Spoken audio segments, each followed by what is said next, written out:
Hi, yeah, I'm so happy we were able to do this. Welcome, guys, to the podcast. I'm here with Paloma Chiara. Do you want to introduce yourself? Yes, hello. Thank you for having me. I'm a life coach based in Spain. Okay.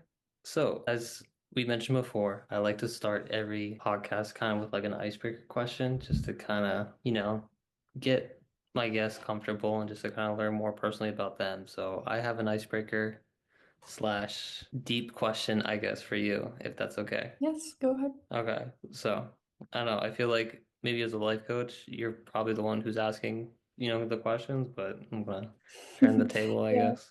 yeah, exactly. Okay, so this is like a deeper one. This says, "What is your opinion on having kids?" And wow, what a start. Well, for starters, I would say that too many people do it out of societal pressure, or not even that. Like they don't really think about it. They just kind of do it because it's expected of you. Like even if they don't feel the pressure, they just feel like that's what they're supposed to do. And I feel that only people who really, really is their life's dream to have children should have children. That's my take on it. What do you think? I don't want to sound. I do agree with you in a sense. I Hmm. think in terms of the societal pressure part, I mean, especially, I mean, what we're about the same age. You're Hmm. mid 20s. Some people maybe, I know, especially for me, I guess, like I know some people that I went to high school with who are having kids or getting engaged or whatever, and I feel like that can be part of the societal pressure too, in terms of, oh man, like everyone, is having kids or families. Maybe it's time that I, settle down and do that. But I think also what you were saying is, don't just like have kids just because you feel like that's what society's telling you to do right now. And I also think it's a big financial, the way I Yeah, look at it. It's a big financial investment too. Like it's like a lifelong commitment. I mean, my mother is 60 and she's still a mother. you She's still a said mother. six So or 60. 60. Well, 65 actually. She's 65. Oh, yo, my gosh. I must have zoned out so hard because I thought you were talking about like 60 kids and I was like, wow. No, no, no. She's 65 and she's still very much a mother to us. Hey, props to her. Yeah, but I mean, like sometimes she's like so done with it too, you know. Now So, I huh? don't remember if we talked about this, but are you one of the younger? Are you in the middle? No, I'm the youngest. You're the youngest. Yeah. Wow, so you got the best treatment out of every of your siblings. Exactly. You're the baby. Yep. Okay.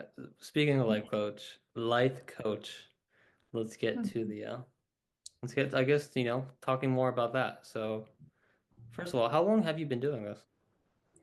It's been about 2 years. Two Yeah. years? How did you discover it?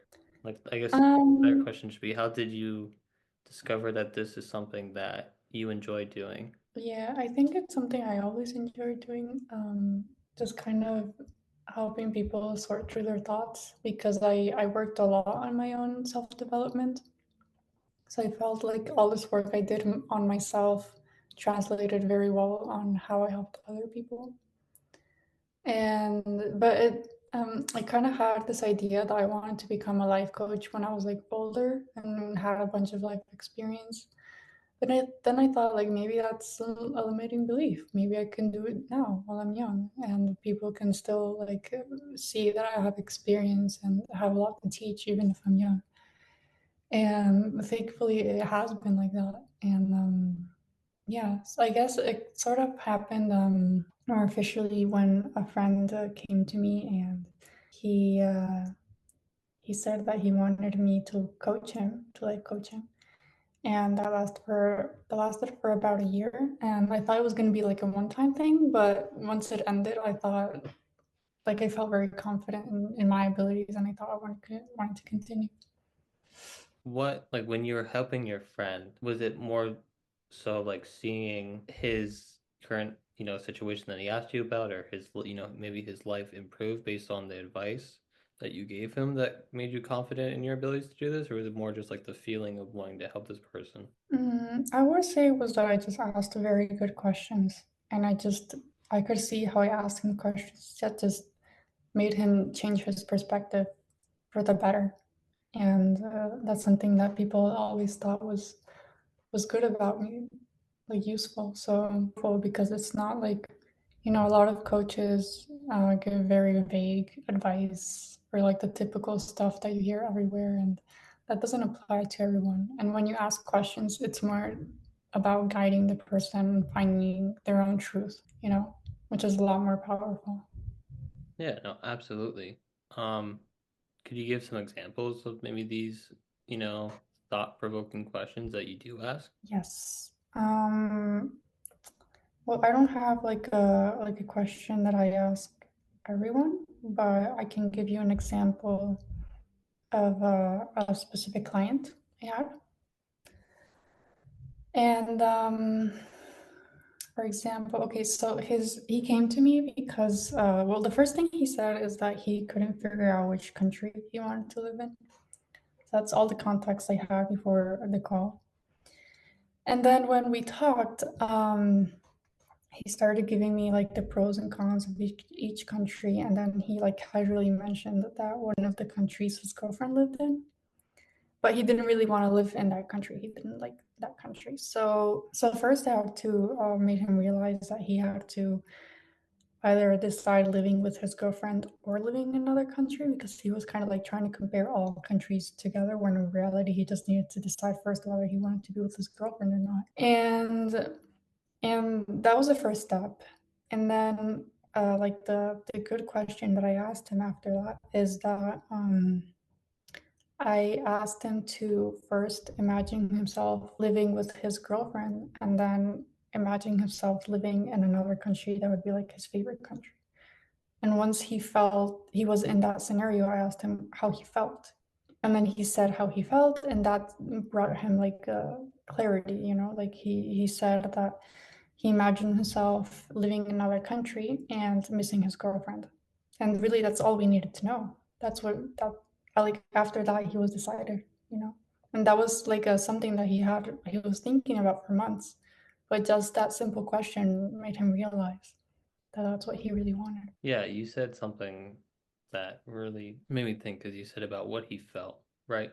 And I think a lot of times it can be common for us when we're trying to help someone with a problem, or even especially, if it's just like an everyday, friend or something like that. I feel like it can be easy to get caught up in giving our answer based on what we would think would be best, but I feel like maybe very rarely do we ask them, how would this situation make them feel? Exactly, exactly. And he was going at it at first, like from a logical standpoint, thinking like, oh, this country is cheaper, and then this place has that, and this place has that. But in reality, it all came down to how he felt. Do you think because you were talking about self-development, and that's something that, I think gets kind of glamorized just in terms of like with YouTube and, social media and stuff like that, at least on my Instagram feed, I feel like I'm always seeing, people posting, their social media or that their self-help, self-care routine and stuff like that, which is like great, like I'm all for it. Hmm. But sometimes I feel like it's glamorized because like sometimes, A, it's not always like romantic or sexy to like work on yourself. Mm-hmm. But the main thing that I wanted to say is when you were talking about you were working on yourself and your self, help care, were you going based off like what you were feeling on, I guess like what made you want to ta kind of take your self-care more seriously? Was it more about like how you were feeling about yourself at that current time, or is it like a goal that or a person that you wanted to become? I think one of the things that inspired me is that I realized that people who did the work can tell which people haven't done the work. How And so?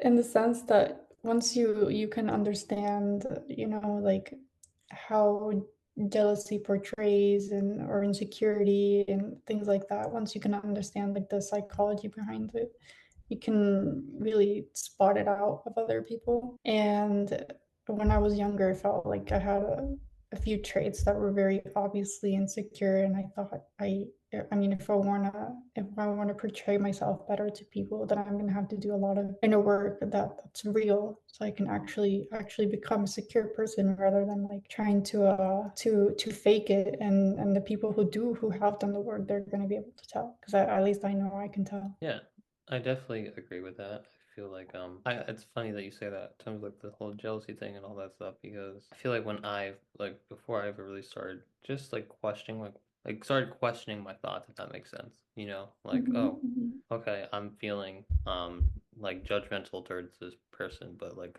I wouldn't be like, well, why do I feel that way? You know, or like where is Mhm, this emotion mhm. coming from? And I think that's part of it. Yeah, it's building self-awareness. Yeah, which is, very important, I Yeah, think, I in mean, all it's the aspects. basis for self-development. That's where you start, really. Yeah, absolutely. Um, but I remember before I did that, I was like, I don't know, I was 17, 18. It was like my first, I guess, serious slash like, first love relationship, that kind of stuff. And I would have feelings like that of like jealousy and like insecurity and stuff like that. And I wouldn't question like why I felt that way. I was more just like reactive, if that makes sense. Mhm. Yeah, no, it And makes a lot of sense. now like taking, being so, a couple of years like a mood from that like headspace, Mhm, it's cool to see like if I like when I do have those emotions again because it's not like right, it's not like oh just because we never oh yeah I tackled like my self insecurity around, my partner or my this job or whatever. It's not like oh like you're gonna face that feeling again, right? Because it's just we're all human. But now yeah, I feel like when those emotions like show up, I'm not as reactive or like I'll like, for me like prayer is a big thing or like I used to like meditate a lot. I don't do it as much just mhm, because I feel like I've like done more like with prayer with that, in a sense, but I mhm, guess it's or like just like stillness, like I'm like for example, like I'm just trying to like not listen to like music as much because sometimes I just like to like be with myself and like actually just like be in the moment, if that makes sense. And I feel like when I'm yeah, doing that, I'm like being present and I'm being like aware of the thoughts that I'm thinking. But back then, like I feel like I was always trying to distract myself, especially when I would feel those uncomfortable thoughts. yeah. I mean, it's great. That's great work. You brought self-awareness to the foundation, and then you started noticing a difference, and you also accepted that the feelings are gonna keep coming, but now you can change your reaction to them. Yeah. And I think you made a great point too in terms of just understanding like the psychology part from it. I mean, Mhm, you probably know more than I do. Like let's say you are feeling like fear out of nowhere and you don't know why that's mhm. happening. Well, I find that people do know the reason, but they just don't want to see it. At least that's what I've learned. And if I'm feeling fear out of nowhere, then that's when I have to start doing my breathing exercises and start meditating and really ask myself and promise myself to be honest and say it. Journaling can help too. If I just kind of brainstorm all my thoughts, I know it'll come out naturally. Yeah, so it sounds like you have some techniques or practices that you've implemented. Mhm. How did you discover that those work for you? Was it a trial and error kind of thing, or did you read about it, or Um, a lot of things because like these conversations, I kind of grew up having these conversations. It was very normal in my family to talk about introspection and inner work. So it kind of was very normalized for me. And then, of course, on top of all that, the the readings and all that I've done on my own. So so yeah, but I also felt like a lot of it was by asking myself what I needed in that moment. And at least for that, for the fear based question, that's something that I kind of had to go through intuition. I've also been to in a lot of therapy, but that, for example, is not something that I saw with a therapist. Like I never had a therapist tell me like, okay, you need to really meditate and ask yourself what's going on. Like that, that's never happened. But they have given me other great advice. Interesting. Yeah. What do you do? Like, do you, when you meditate or that kind of stuff, do you do it in your room? Do you sit down? Do you go to like a nature spot or something? Because also, so you like to, it seems like you've been to a lot of places, in Spain. Dude, does that kind of help you clear your mind as well? Actually, when I do it, it's just in my room with some privacy. Like I don't know what emotions I'm gonna face, and I don't want to, the person around me to think I'm crazy. And I need to be able to just be completely be myself. I'm really gonna work through my emotions. If I meditate, I have to sit down and face my thoughts and let myself feel whatever I need to feel. Yeah, absolutely. It's a great thing. When I was in college, I was part of this like tour guide um program, and like in the summertime when we were doing our orientations, all that stuff, we would always do like a group meditation, and it was really cool, That's and it was, nice. yeah, That's very man. cool for a school to do that. Or what was it again? A camp?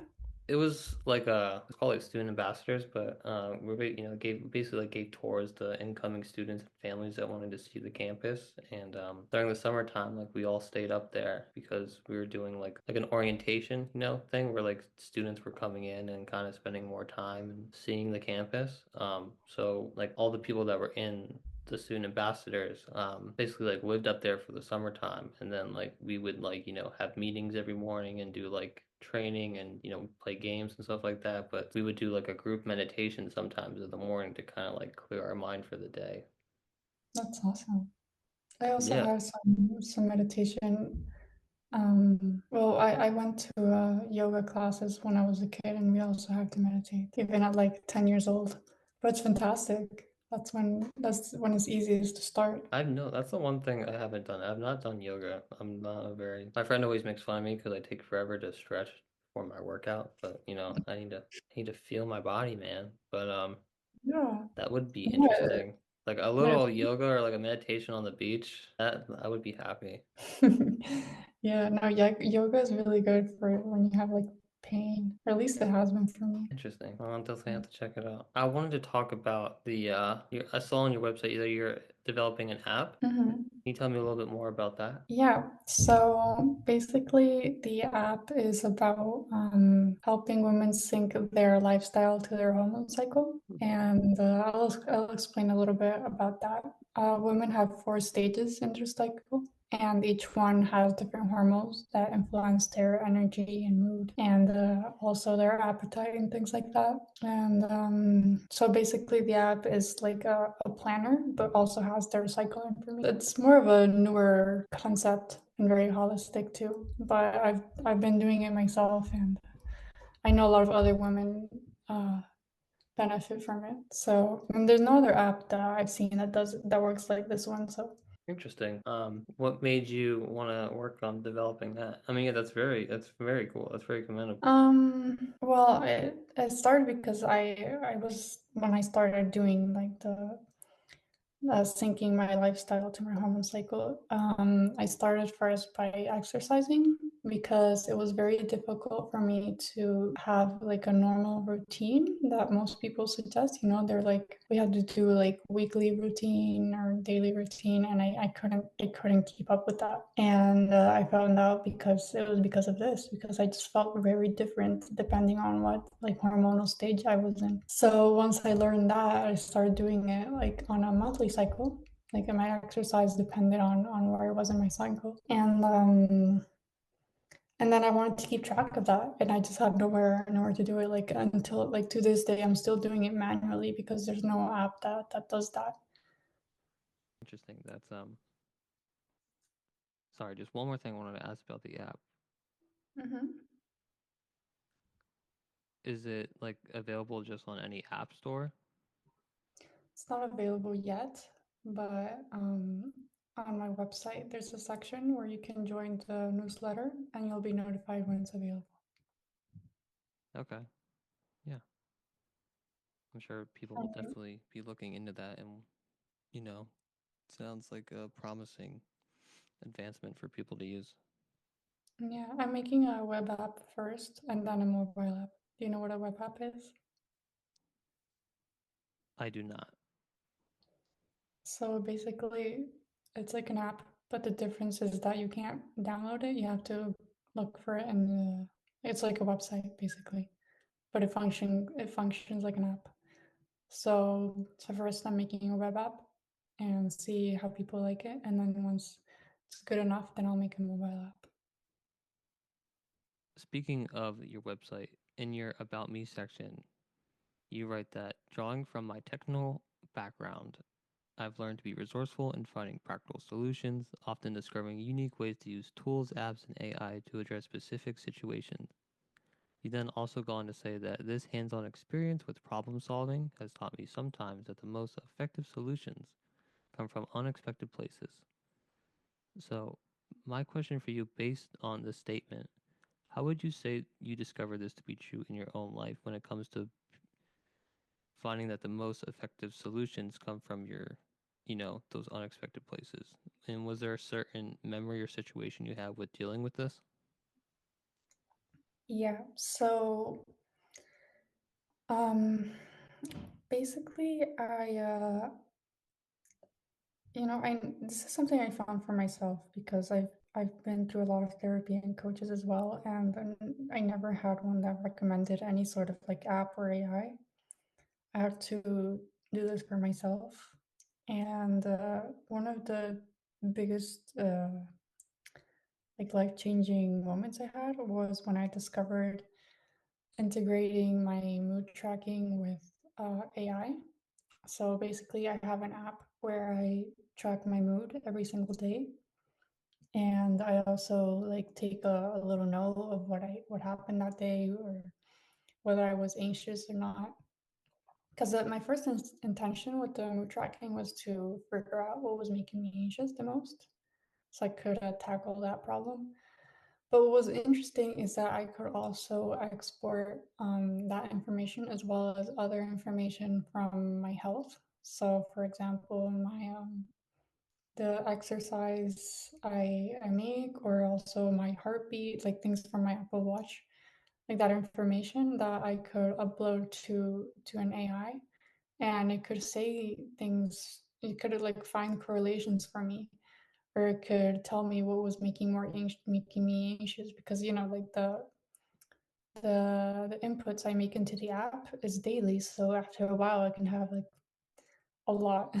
I think at this point, I have like I don't know, like 500 or more days that I put in. But once it has like this whole population, it can read everything and tell me what's going on. So I find that AI and apps can be very useful and with mental health, and not enough people are looking into it.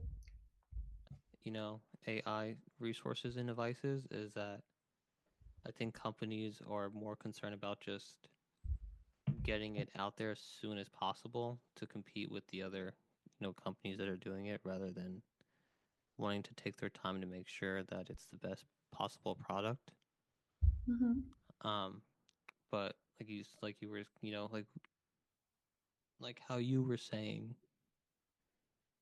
was that, it's very just, at least the way that I use it, it's very like just agreeable and like structured in a sense, like it, yeah. So let's say you're using ChatGPT to be like, oh, I am having an emotional breakdown because I just got, let go from my job. I feel like, maybe Hmm. ChatGPT would be able to give you steps on like how to make yourself, feel better. Like, maybe it might say, oh, go for a walk or, Hmm. eat better food when you wake up tomorrow or something like that. Yeah, But I yeah, think, I think it's different when you're like talking to a person who also may have gone through that same similar experience, to yeah. kind of like I help you mean, through that, which I yeah. think something, the AI would fall short of just because, it's not even being questions when people come to you for life. Like, I'm guess what I'm asking is there a more specific subject that's popular than the other? Like, do people mostly need help with like their fitness rather than like their, I don't know, like I would say that most people need help with career, finding clarity. Like a lot of people who have like very, who kind of feel very disorganized in their thoughts in that sense. And also, something that's very common is people who have like addictions with social media.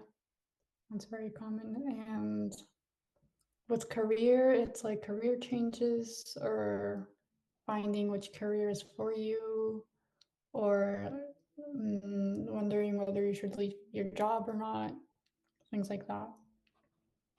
you find it hard to stay off social media because of your job. Um, I wouldn't say because of my job, but rather because I'm human. I can find it hard. But I found different methods that actually work for me. So right now, I would say I'm doing pretty good, but I have had moments where the addiction was too much. Like, for example, the first time I discovered TikTok, it was just terrible. Like, I would spend like 4 hours on it. So I had to completely delete it, and I didn't go back until like, I don't know, like 4 years later. And then now I have it again, and now I can actually manage it and not go crazy. Yeah, that TikTok, man. It's funny. I feel like the dynamics have switched within my family, at least because I used to be like addicted to it back like when the pandemic was going on and stuff like that. And now I Mhm. don't think I haven't looked at it in like almost a year. I just don't have it. But I mean, I'm not,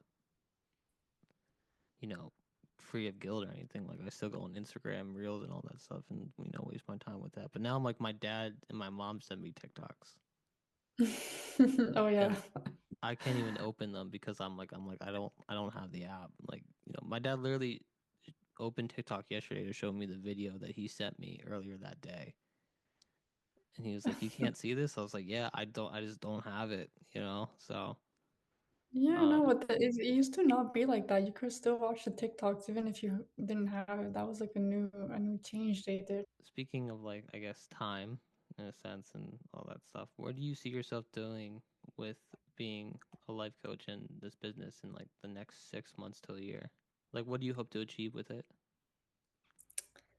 Well, I did just a couple of days ago. I opened an emotional intelligence support group on Telegram, Oh, nice. and Congratulations. thank you. And yeah, I hope that from here to 6 months, there's a lot more people in it. I would really like for it to be a group where people can, give each other advice and support in gaining emotional intelligence. I mean, something I just hope to see in people more. So yeah, that's one thing. Emotional intelligence is a big thing. I've been told by people that I have a decent amount of emotional intelligence, which I like to think I do. Yeah, Sometimes I mean, maybe from I what you don't told use me. it, but for when you're looking for someone with emotional intelligence, like how in your perspective, like how can you tell that someone has it, besides, yeah, the self-awareness and all that stuff too, but is there more than that? Yeah, I would say another aspect that's very important is emotional regulation. And what does that Um, mean, emotional regulation? Like, well, before I get into that, I want to specify that it's very important for people to understand that emotions can't be blocked or stopped in any way. Because I feel like a lot of people who want to get into emotional intelligence and emotional regulation, they just want like to stop feeling their feelings. But actually, emotional regulation is more about um, knowing how to like change your reaction and letting them flow in a way that doesn't harm you or others. Like for example, anger. The natural reaction of many people is to, break things or say rude things to people. But if you're someone who's emotionally intelligent and has practiced emotional regulation, then you would know that in that moment you can do breathing exercises, or you can, or if you really need to break something, that you understand to give yourself a few minutes and count down, and then you can, do it in a very safe way. There's like rooms for break are safe in some shape or form. And then there's also people uh, who have emotional intelligence, I would say, who are empathetic, who have resilience, motivation. How important would you say self-regulation is when someone is trying to become a better version of themselves? Very important, extremely important. I mean, you can't, it matters so much, your reaction. There's some things that you can say or do that are very hard to get back from. Like, for example, in relationships, it's so important because you're both in a relationship, you're both very much in a very vulnerable position, because you know so much about each other in a very intimate way, so you can really hurt each other. And that's very important, because if you don't have emotional regulation, then you can really cause a lot of hurt in the other person, and it's very hard to get back from that sort of thing. Yeah, I definitely agree. There's always that saying that that the person may forgive what you said, but they'll never forgive how you made them feel. Have you ever practiced emotional regulation? Yeah, but maybe unconsciously I have because I feel like I didn't even really know what it truly was until honestly you said it. Oh. Um, I mean, I think just more aware of how not only my words but like my actions and not fulfilling those actions can hurt people. Hmm. Um, you know, like I think someone, you could still be like a good person, but you could still like are able to do harmful things, if that makes sense. No, yeah, of course, of course. Or, like I even think people can be manipulative sometimes, maybe without even realizing that they are being manipulative. Yeah, that's very true. That can definitely happen.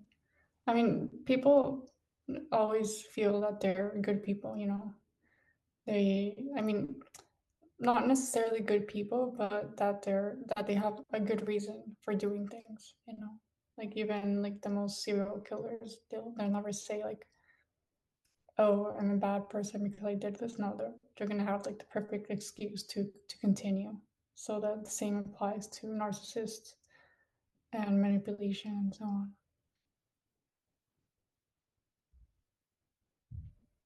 In your opinion, what makes someone a good person?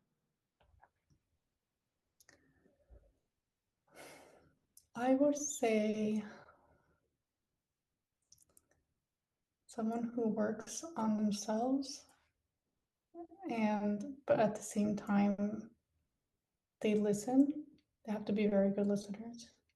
I think that's very important to be able to have empathy and listen to other people when they say that you hurt them, because we all make mistakes. So if you hurt someone, like, okay, but if you're not actively trying to change, then that, to me, would be a bad person.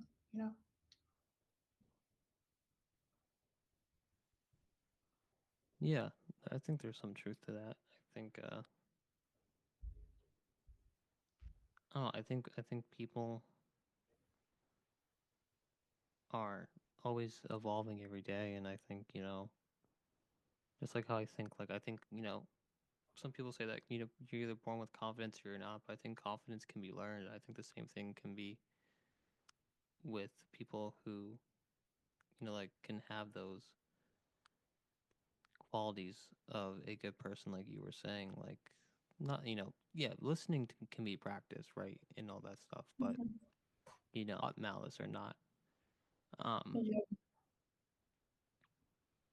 And, I think that can be kind of a double-edged sword in a way, but I do think that, someone can be taught sympathy towards others and themselves. But I think, obviously would have to start with,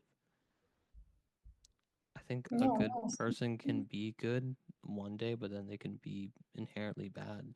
And, I guess that also would make me ask the question, like, what to me, like, what would make someone inherently good? Like, what is good?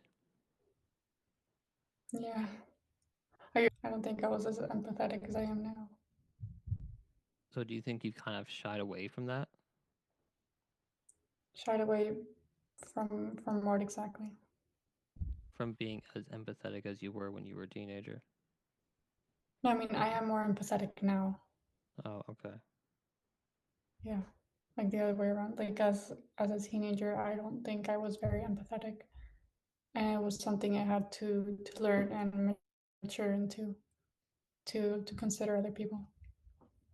Yeah, I mean, I feel like that's how a lot of us can be, Like I'm even seeing in some of my brothers now is, you have some life experiences that kind of shape you into, who you are and for some people it's the opposite way, right? Like some people, become more bitter. Um, Yeah, yeah, that's true. But it doesn't necessarily equal to empathy, does it? Being bitter. I feel like it can be different. well, I feel like if you're bitter, you're hurting. And if you're hurting, like you're asking for someone just to see that you're hurting. So maybe you're asking for sympathy in a way. But Yeah. But the person can still be capable of being empathetic. It can be bitter and empathetic at the same that's time. true. In your opinion, what is the difference between a life coach and someone that acts as a mentor? A mentor is someone who teaches about a specific subject, whereas a life coach is more about, guiding you to find your own truths. Being a life coach or before you became a life coach that made you find your own authentic self?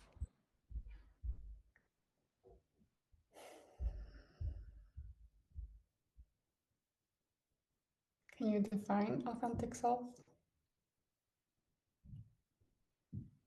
The the definition for the most authentic self is the best version of you that's not fake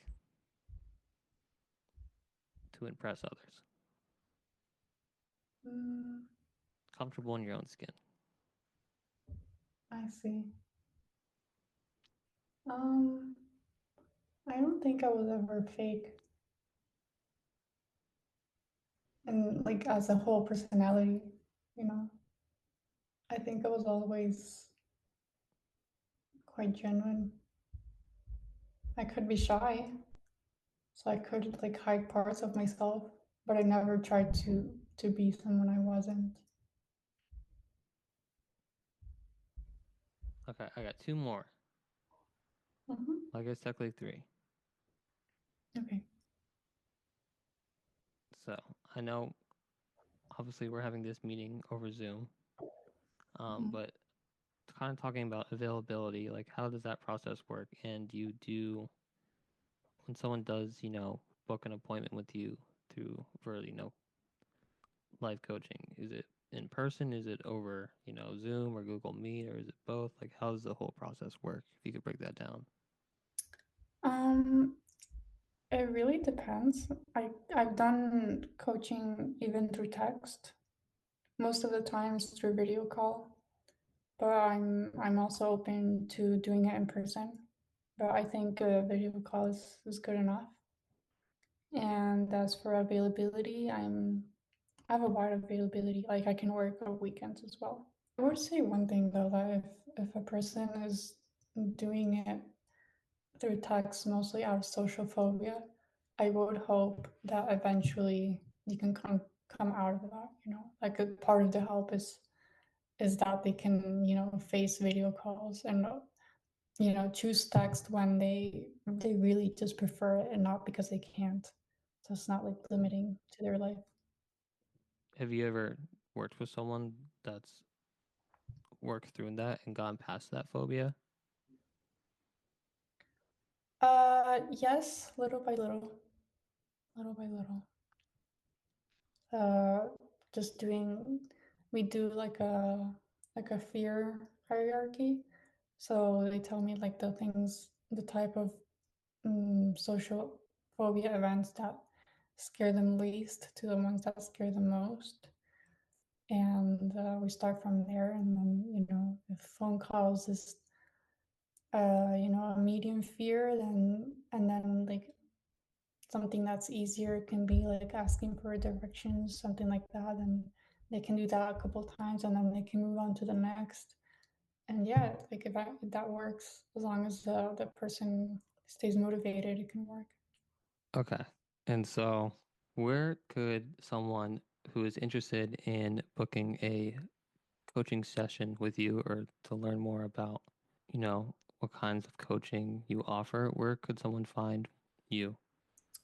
So they can find me on my website, palomachiara.com, which is spelled PALOMACHIARA.com.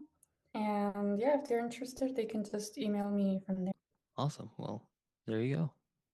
All right. And lastly, I have to ask from all of your traveling experiences, what is your favorite dish that you have had? Um, any dish in Italy has been memorable to me. Um, yeah, I don't know what it is about them, but like the few times I've eaten there, I can still tell you exactly what I ate. That's how good it was. Do you remember what the exact dish was? Yeah, cheese pizza and ice cream. Well, gelato.